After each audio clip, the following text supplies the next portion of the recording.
Hello everybody, welcome back to another video here on my channel. My name is Simrannath, and today I'm going to be talking about a few books that have helped me kind of just be a better person in 2022.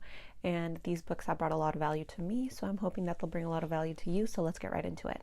The first book I'm going to talk about is a book I've actually talked about multiple times on this channel as well, and if you've ever had a conversation with me about books, I'm pretty sure it's probably the first one I bring up. It's called The Defining Decade by Meg Jay. What I really like about this book is that she talks about the importance of your 20s and why it's very important not to glance over some major topics that maybe we'll just think that we're going to quote unquote figure out, right? So maybe this is just a job or a career. It's just I'll figure it out. Or even the topic of marriage, when it happens, I'll think about it. She kind of forces you to sit there and be no, this is your life, your 20s, they have a huge impact on kind of just how the rest of your life will be. So it's really important to take the time and think about how you want to navigate during this period. It is a book that I recommend to everyone. I've recommended it to my mentees as well, and they really liked the book, and they have come back and told me hey, that was a great recommendation. So it's third-party approved, and I highly encourage you to check it out. I actually have a PDF link of it below that I can put down there for you in the description below, so feel free to check that out, and it's for free. So check out The Defining Decade. The next book that I'm going to recommend, and this is specifically if in terms of career, I think this book is great.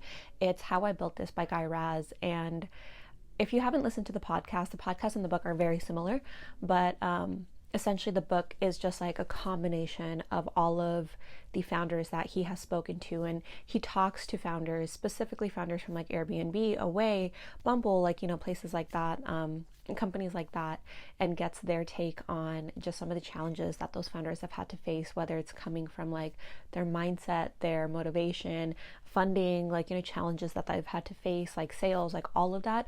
It's very interesting, and it's very motivating as well, and it kind of just gives you a take on being oh, okay, so this is where good ideas come from, and this is where an idea can spiral into something as good as a company as Airbnb or something like that, This next book is great if you need a little bit of motivation. I swear I read through this book in 2 days, and it is the Almanac of Navel Ravikant. He is the founder of Angelist, and the entire book is kind of just a compilation of just quotes that he's tweeted or things that he said in conversation with people, and it's very interesting. So it doesn't follow in order, but it just talks about his mindset, his philosophies, just a few of his beliefs, and some of it I agree with, some of it I don't, but overall it was a very motivating read. Like I said, I flew through that book so quickly. You Are a Badass at Making Money by Jen Sincero.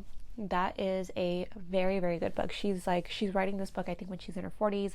She's talking about how she literally was struggling writer, and kind of just had to change her entire perspective around money, and it turned her into a multi-million-dollar author, which is amazing. And she doesn't base that off of luck. She doesn't base that off of just being oh, this is what I did to do that. She really talks about how the importance of your mindset really impacts your ability to make money and invest money and keep money afloat.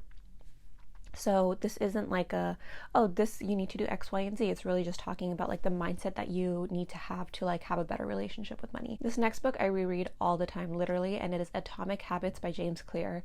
I really enjoy this book because he goes into the psychology behind our habits, and why what we do every single day and how we do it has such a profound impact on our entire lives, and kind of just how we define success, and how it can scale our success in our lives as well. He really just talks about being 1% better every single day, and how that just has a monumental amount of impact in your overall lives and daily habits. So definitely check it out. I think along with Defining Decade, I would say this is my number 2 must read book, honestly. If you follow me on Instagram, you've seen me talk about this book as well, and it is the book called Attached, and this is by Amir Levine and Rachel S.F. Heller. This book is going to explain to you exactly why previous relationships did not work out, and exactly what you need to look for in future relationships. I swear to you, it is such a good read, and it really explains attachment styles to you and attachment theory and like how that impacts your ability to communicate your certain feelings with like your partner. But more importantly, it teaches you how to recognize somebody else's attachment styles, so then that way, once you know your own and you know what you're compatible with and what you're not compatible with, you don't waste your time on the wrong people. And like, it's just a better way to learn how to date. Like, come on. This last book is as bold as its title, which is Pussy by Regina Thomas Howard. If you have a vagina, you should read this book. That's really as much as I'm gonna say.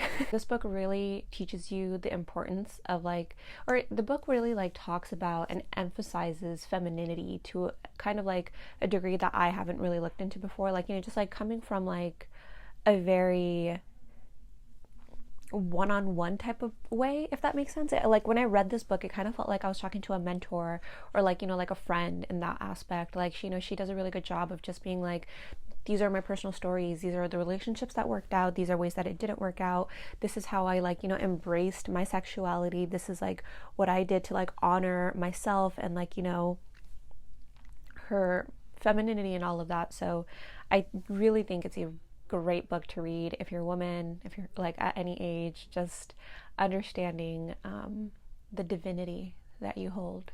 Okay, it's a great read for that. So I hope you liked this video. If you did, give it a thumbs up. If you end up reading any of the reading any of the books that I recommend, make sure you like tell me on Instagram. I'll see you next week.